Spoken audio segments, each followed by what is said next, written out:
বাংলাদেশে এই মুহূর্তে বিদ্যুৎ উৎপাদন ক্ষমতা 29,000 মেগাওয়াট, আর সর্বোচ্চ চাহিদা হইতেছে 14 থেকে 15,000 মেগাওয়াট, অর্ধেক। চাহিদার দ্বিগুণ ক্ষমতা আমাদের আছে, তারপরে অন্ধকার। আমাদের বিদ্যুৎ কেন্দ্রের অভাব নাই, একেবারেই নাই, বরং দরকারের চাইতে দ্বিগুণ আছে। তাইলে বাতি চলে না কেন? কারণ কেন্দ্রগুলো বসে আছে। কেন? কেন্দ্র আছে, যন্ত্র আছে, কর্মী আছে, গ্রিডের লাইন টানা আছে, কিন্তু চলে না কেন? জ্বালানি কেনার টাকা নেই। আর ওদের যে টাকা পাও না, সেটাও দেওয়া হয় নাই।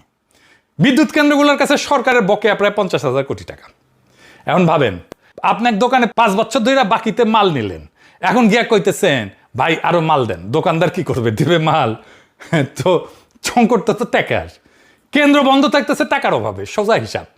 যন্ত্রের অভাবে না। টাকাটা গেল কই? সরকারের টাকা যায় কই? বিদেশ থেকে এলএনজি কিনতে ভর্তুকি দিতে হয়, সব জায়গায় ভর্তুকি। এই বছর প্রায় 14,600 কোটি টাকা ভর্তুকি দিছে। 2 বিদ্যুৎ কেন্দ্রগুলো বকে আছে 50,000 কোটি টাকা। 3 নাম্বার, অনেক কেন্দ্র বসে আছে, কিন্তু তবু ভাড়া দিতে হইতেছে, ক্যাপাসিটি চার্জ যেটার নাম।